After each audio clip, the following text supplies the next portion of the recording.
ಆತ್ಮೀಯ ವೀಕ್ಷಕರಿಗೆಲ್ಲರಿಗೂ ನಮಸ್ಕಾರ. ಇತ್ತೀಚೆಗೆ ರಾಷ್ಟ್ರಮಟ್ಟದ ಸೈನಿಕ ಶಾಲೆಗಾಗಿ ಪ್ರವೇಶ ಪರೀಕ್ಷೆಗಳನ್ನು ನಡೆಸಲಾಗಿತ್ತು.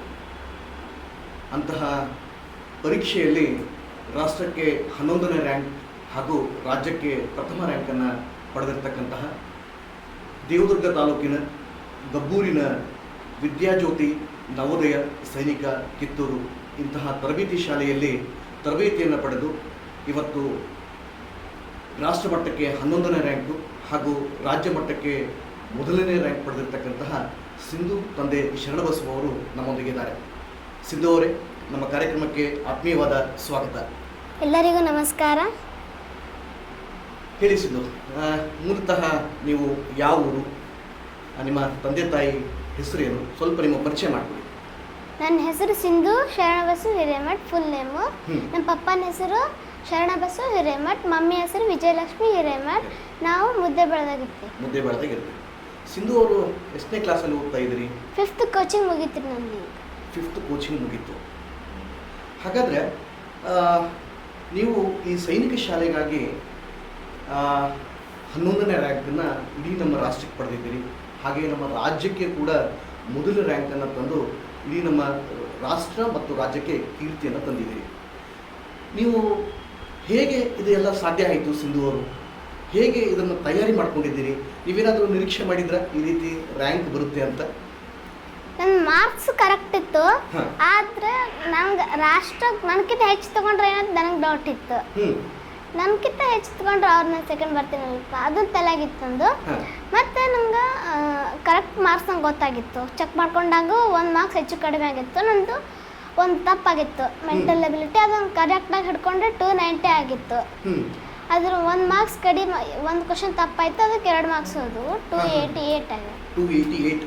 ಸೊ 288 ಅಂಕವನ್ನು ಪಡೆದು ಇವತ್ತು ರಾಷ್ಟ್ರ ಮಟ್ಟಕ್ಕೆ 11ನೇ ರ್ಯಾಂಕನ್ನು ಪಡೆದಿದ್ದೀರಿ. ಜೊತೆಗೆ ಇಡೀ ನಮ್ಮ ರಾಜ್ಯಕ್ಕೆ ತಾವು ಪ್ರಥಮ ಸ್ಥಾನವನ್ನು ಕೂಡ ಪಡ್ಕೊಂಡಿದ್ದೀರಿ. ಹಾಗಾದರೆ ಈ ಶಾಲೆಯಲ್ಲಿ ಇರಬೇಕಾದ್ರೆ ಹೇಗೆ ಅಭ್ಯಾಸ ಮಾಡಲಿಕ್ಕೆ ನೀವು ಪ್ರಯತ್ನ ಮಾಡ್ತಾ ಇದ್ದೀರಿ? ಟೈಮ್ ಟೇಬಲನ್ನು ಮಾಡ್ಕೊಂಡಿದ್ದೀರಿ? ಟೈಮ್ ಟೇಬಲ್ ಅನ್ನೋಕ್ಕೇನೂ ಇಲ್ಲ ಸರ್. ಮುಂಜಾನೆ ಎಬ್ಸಿದ್ರೆ ಒಂದು ಸ್ವಲ್ಪ ಬ್ರೇಕ್ ಇಲ್ಲಾರ್ದಂಗೆ ಸ್ವಲ್ಪ ಆಟ ಆಡೋಕೆ ಅಷ್ಟೇ ಬಿಡ್ತಿದ್ದು ಕರೆ. ಅದಾದ್ಮೇಲೆ ಒಟ್ಟ ಬ್ರೇಕ್ ಇರ್ತಿದ್ದಿಲ್ಲ ನಮ್ಗೆ ಬ್ರೇಕ್ ಇರ್ತಿದ್ದಿಲ್ಲ. ಮುಂಜಾನೆ 5:30ಗೆ ಎಬ್ಸ್ತಿದ್ರು. ಅದಾದ್ಮೇಲೆ ನಾವು ಬ್ರಷ್ ಮಾಡಿ ಮುಖ ತಗೊಂಡು ಕ್ಲಾಸಿಗೆ ಹೋಗ್ತಿದ್ವಿ. ಕ್ಲಾಸಿಗೆ ಹೋಗಿ 7:30 ತನಕ ಕ್ಲಾಸ್ ತಗೋತಿದ್ರು. ಅದಾದ್ಮೇಲೆ ಗಂಜಿ ಕೊಡ್ತಿದ್ರು. ಗಂಜಿ ಕುಡಿಸ್ ಆದ್ಮೇಲೆ ಹೊರಗೆ ಕ್ಲಾಸಿಗೆ ಹೋಗ್ತಿದ್ವಿ.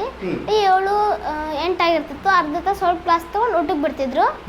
ಊಟಕ್ಕೆ ಬಿಟ್ಮೇಲೆ ನಾವು ಸ್ನಾನ ಮಾಡಿರ್ತೀರ ಮುಂಜಾನೆ.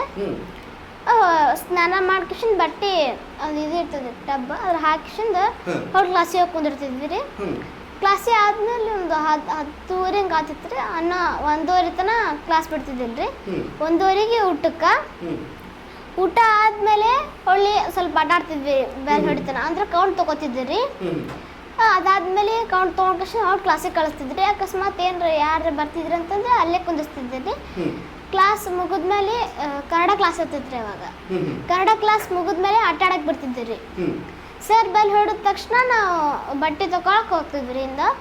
ನಮ್ಮ ಟ್ರಂಕ್ನಾಗಿಟ್ಟು ನಾವು ಮುಖ ತಗೊಂಡು ಹೊಳ್ಳಿ ಇದಕ್ಕೆ ಹಾಲಿಗೆ ಬಂದು ಕುಂದಿರ್ತಿದ್ವಿ ರೀ. ಹಾಲಿಗೆ ಬಂದು ಕುಂತ್ಮೇಲೆ ನಮ್ಗೆ ಕೌಂಟ್ ತೊಗೊಂಡು ಸ್ನ್ಯಾಕ್ಸಿಗೆ ಬಿಡ್ತಿದ್ದೆವು. ಸ್ನ್ಯಾಕ್ಸಿಗೆ ಬಿಟ್ಟು ಹೊಳ್ಳಿ ಕ್ಲಾಸಿಗೆ ಹೋಗ್ತಿದ್ವಿ. ಕ್ಲಾಸ್ 7:30 ತನಕ 7:30ಗೆ ಸ್ಟಾರ್ಟ್ ಆಗ್ತಿದ್ರಿ. ಮತ್ತು 8:30 ಮುಗಿತಿತ್ತು. ಅವಾಗ ಊಟ ಮಾಡ್ತಿದ್ವಿ ರೀ. ಊಟ ಮಾಡಿರಿ 9 ಆಗ್ತಿತ್ತು ರೀ. 9ಕ್ಕೆ ನಾವೆಲ್ಲ ಹೋಗ್ಬಿಟ್ರಿಗೆ 9:30 ಹಂಗಾತಿತ್ತು ಹಾಸಿಗೆ ಹಸ್ಕೊಳಕ್ಕೆ. ಮತ್ತು 9:30ಯಿಂದ 11-11:30 ತನಕ ಅಭ್ಯಾಸ ಮಾಡ್ತಿದ್ವಿ. ಆಮೇಲೆ ನೋಡ್ಕೋತಿದ್ವಿ. ಸೊ ಬೆಳಿಗ್ಗೆ 5:00ವರೆಗೆ ಎದ್ದವರು ರಾತ್ರಿ 11 ತನಕ ಅಭ್ಯಾಸ ಮಾಡ್ತಾ ಇದ್ವಿ. ಯಾವ್ಯಾವ ವಿಷಯಗಳನ್ನ ಕಲಿತಾ ಇದ್ರಿ? ಈ ಪರೀಕ್ಷೆಗೆ ಯಾವ್ಯಾವ ವಿಷಯಗಳು ಇದ್ವು ನಿಮಗೆ? ನಾವು ಭಾಳ ಓದಿದಂದ್ರೆ GK. ಯಾಕಂದ್ರೆ ಅದ್ರ ಬಗ್ಗೆ ನಂಗೆ ಗೊತ್ತೇ ಇಲ್ಲ. General knowledge. GK ಅಂದ್ರೆ ಜನರಲ್ ನಾಲೆಜ್. ಅದ್ರ ಬಗ್ಗೆ ನಂಗೆ ಗೊತ್ತಿದೆ. ಅದು ಭಾಳ ನಾನು ಕಾನ್ಸಂಟ್ರೇಟ್ ಮಾಡ್ತಿದ್ದೆ. ಮತ್ತು ಗಣಿತ ನಂಗೆ ಅಷ್ಟು ತಲೆ ಇದ್ದಿದ್ದಿಲ್ಲ. ನಮ್ಮ ಮಮ್ಮಿ ಅದಕ್ಕೆ ಬಿಟ್ಟಿದ್ರು ನಂಗೆ ಗಬ್ಬೂರಿಗೆ. ನಾನು ಗಣಿತ ಭಾಳ ಪ್ರಾಕ್ಟೀಸ್ ಮಾಡ್ತಿದ್ದೆ. ಅವಾಗ ನೋಡಿದ್ರು ಮೆಂಟಲ್ ಎಬಿಲಿಟಿ ಫಸ್ಟಿಗೆ ಭಾಳ ಟಫ್ ಆಯ್ತು. ಆಮೇಲೆ ಚೆನ್ನಪ್ಪ ಸರ್ ಹೇಳಿದ್ನಾಗ ಎಲ್ಲ ಈಸಿ ಆಯ್ತು. ಆಮೇಲೆ ಈಸಿ ಹಾಕೋತ ಹಂಗೆ ಮಿರರ್ ಇಮೇಜ್ ವಾಟರ್ ಇಮೇಜ್ ಭಾಳ ತಪ್ತಿದ್ದು ನಾನು. ಆಮೇಲೆ ಚೆನ್ನಪ್ಪ ಸರ್ ಎಲ್ಲ ಹೇಳ್ಕೊಟ್ಟು ಚಂದಾಗೆ. ಅದಾದ್ಮೇಲೆ ಮ್ಯಾಥ್ಸ್ ನಂದು ತಿಳಿಲಿಕ್ಕಂದ್ರೆ ಇನ್ನೊಂದ್ಸಲ ಕೇಳಿದ್ರು ಹೇಳ್ತಿದ್ರು. ಮತ್ತು ಕನ್ನಡ ಮತ್ತು GK ಶಿವರಾಜ್ ಸರ್ ಅಂತ ಅದಾರ ರೀ. ಅವ್ರು ತೊಗೋತಿದ್ರು ರೀ. ಅವು ಕನ್ನಡ ಜಿ ಕೆ ತೊಗೊಂಡಾಗ ನಾವು ಯಾವ್ದು ಕೇಳ್ತೀವಿ ಅದು ಹೇಳ್ತಿದ್ದೀರಿ ಅವರು ಕ್ಲಾಸಿಗೆ ಬರೋಣ. ನಾವು ಭಾಳ ಜಿ ಕೆ ಕೇಳ್ತಿದ್ವಿ, ಜಿ ಕೆ ಹೇಳ್ತಿದ್ರಿ. ಯಾರು ಹೇಳ್ತಿದ್ರು G K? Shivraj sir. Shivraj sir Kannada ಮತ್ತು ಜಿ ಕೆ ಎರಡು ಹೇಳ್ತಿದ್ದಾರೆ ಅವರು. ನಾವು ಬೇರೆ ಬೇರೆ ಕೇಳಿದ್ರು ಹೇಳ್ತಿದ್ದೀರಿ.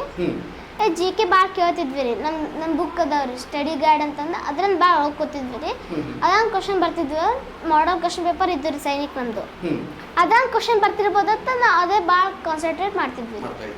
ಈಗ ಜನರಲ್ ನಾಲೆಜು ಮತ್ತು ಕನ್ನಡ, ಗಣಿತ ಈ ಎಲ್ಲ 3 ವಿಷಯಗಳು ಇದು ಅಂತ ಹೇಳ್ತಾ ಇದ್ವಿ. ಇದರಲ್ಲಿ ಸಿಂಧು ಅವರಿಗೆ ಬಹಳ ಅತ್ಯಂತ ಸುಲಭವಾಗಿರ್ತಕ್ಕಂಥ ವಿಷಯ ಯಾವುದು ಮತ್ತು ಬಹಳ ಟಫ್ ಆಗಿರ್ತಕ್ಕಂಥ ಸಬ್ಜೆಕ್ಟ್ ಯಾವುದು?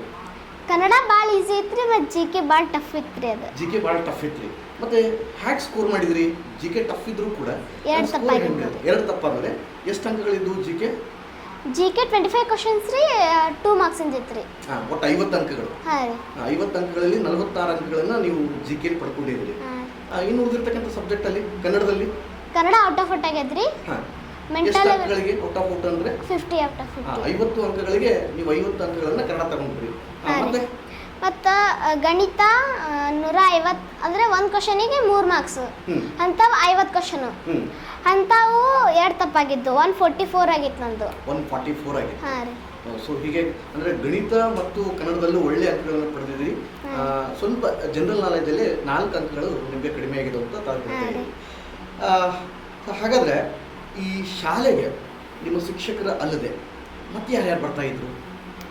ನಂಗೆ ಗೊತ್ತಿರೋದು ಇಬ್ಬರೇ. ಯಾಕಂತಲ್ಲಿ ಮಹೇಶ್ ಮಾಷಾಳ್ ಸರ್ ಅವ್ರು ಬರ್ತಿದ್ದರು. ಮಹೇಶ್ ಮಾಷಾಳ್ ಅವ್ರನ್ನ ನೋಡಿದಿರಿ? ಮತ್ತೆ ಅದು ಸಿ ಆರ್ ಚಂದ್ರಶೇಖರ್ ಸರ್ ಅವ್ರು ಡಾಕ್ಟರ್ ಇದ್ರಂತೆ ಬೆಂಗಳೂರಿನಾಗ, ಅವರು ಕರ್ಸಿದ್ರು ಸರ್.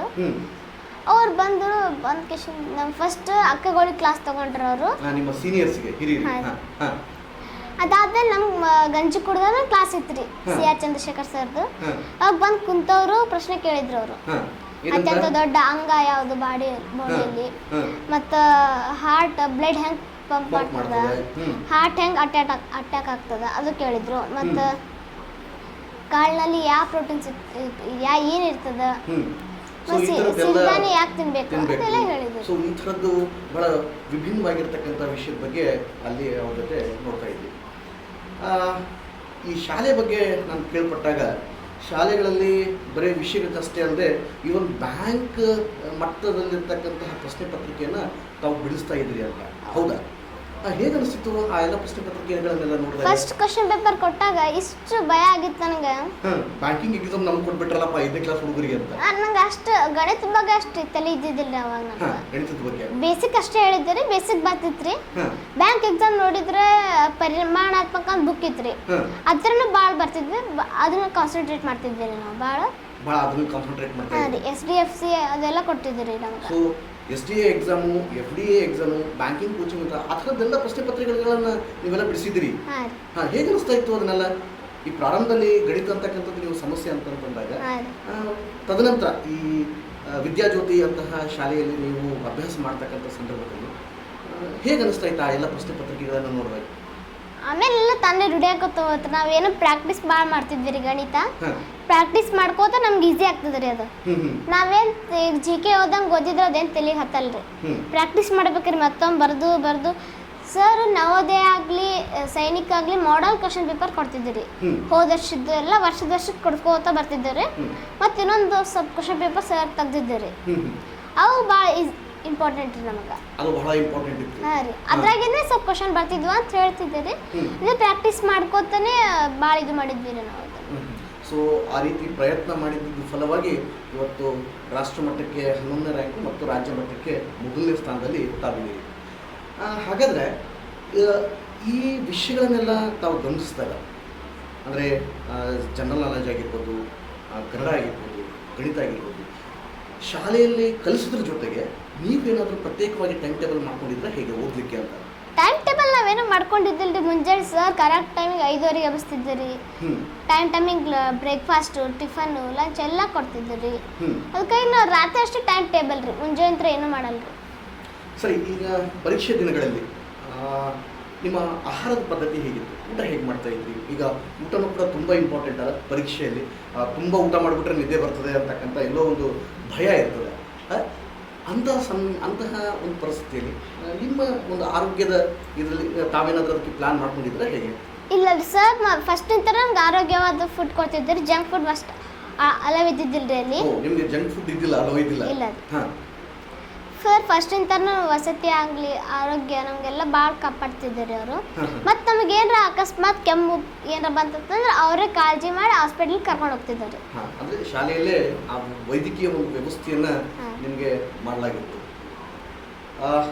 ಸಿಂಧು ಅವರು ಮತ್ತೆ ಮುಂದೆ ಏನಾಗಬೇಕಂತ ಅನ್ಕೊಂಡಿದ್ದೀರಿ? District commissioner IAS. ಸೊ ಆ ರೀತಿಯಲ್ಲಿ ನೀವೆಲ್ಲ ತಯಾರಿಗಳನ್ನು ಮಾಡ್ಕೊಳ್ತಿದ್ರೆ ಹೇಗೆ ಈಗಿಂದನೇ? ನಾವೇನು ಮಾಡ್ಕೊಳ್ಳೋದೇ ಬೇಡ, ಚೆನ್ನಪ್ಪ ಸರ್ ಹೇಳ್ಕೊಟ್ಟಾರಿ, ನಂದಿ ಸರ್ ಹೇಳ್ಕೊಟ್ಟಾರಿ, GK ಅಂತ ಸರ್ ಭಾಳ ಹೇಳ್ಕೊಡ್ತಿದ್ರಿ ನಮ್ಗೆ. ಈ ಬೇರೆ ಬ್ಯಾಂಕ್ ಎಕ್ಸಾಮ್ನಾರ ಆಗಲಿ ಎದರ ಆಗಲಿ ಭಾಳ ಹೇಳ್ಕೊಡ್ತಿದ್ರಿ ಸರ್ ನಮ್ಗೆ. ಕನ್ನಡ ಭಾಳ ಚಂದ ಹೇಳ್ತಿದ್ರಿ ಸರ್. ಏನು ಹತ್ತಾರಿಕಂತ ಕೇಳಿ ಫ್ರೀ ಟೈಮ್ನಾಗ ಇದ್ದಿದ್ರು ಕೇಳಿದ್ರು ಹಾಗೆ ಬುಕ್ ಕೈ ಮೇಲೆ ಬರ್ಕೊಂಡು ಹೇಳ್ಕೊಡ್ತಿದ್ದೆ. ಕೇಳಿದ್ರಲ್ಲ ವೀಕ್ಷಕರೇ, ಇದಾಗಿತ್ತು ಇವತ್ತಿನ ರಾಜ್ಯ ಮಟ್ಟಕ್ಕೆ ಪ್ರಥಮ ಸ್ಥಾನವನ್ನು ಪಡೆದು ರಾಷ್ಟ್ರ ಮಟ್ಟಕ್ಕೆ 11ನೇ ರ್ಯಾಂಕನ್ನು ಪಡೆದಿರತಕ್ಕಂತಹ ಸೈನಿಕ ಶಾಲೆಗೆ ಆಯ್ಕೆಯಾಗಿರ್ತಕ್ಕಂತಹ ಮುದ್ದೇಬಿಹಾಳ್ನ ಕುಮಾರಿ ಸಿಂಧು ಶರಣಬಸವ ಅವರ ಅನುಭವದ ಮಾತುಗಳು. ಕಾರ್ಯಕ್ರಮವನ್ನು ವೀಕ್ಷಿಸಿರ್ತಕ್ಕಂತಹ ತಮ್ಮೆಲ್ಲರಿಗೂ ತುಂಬ ಹೃದಯದ ಧನ್ಯವಾದಗಳು. ನಮಸ್ಕಾರ.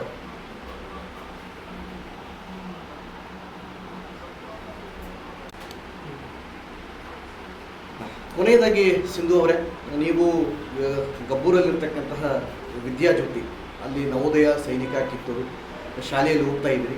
ನಿಮ್ಮ ಸಂಸ್ಥೆ ಬಗ್ಗೆ ಕೊನೆಯದಾಗಿ ಏನು ಹೇಳಿಕ್ಕೆ ಬಯಸ್ತೀರಿ? ನಾನು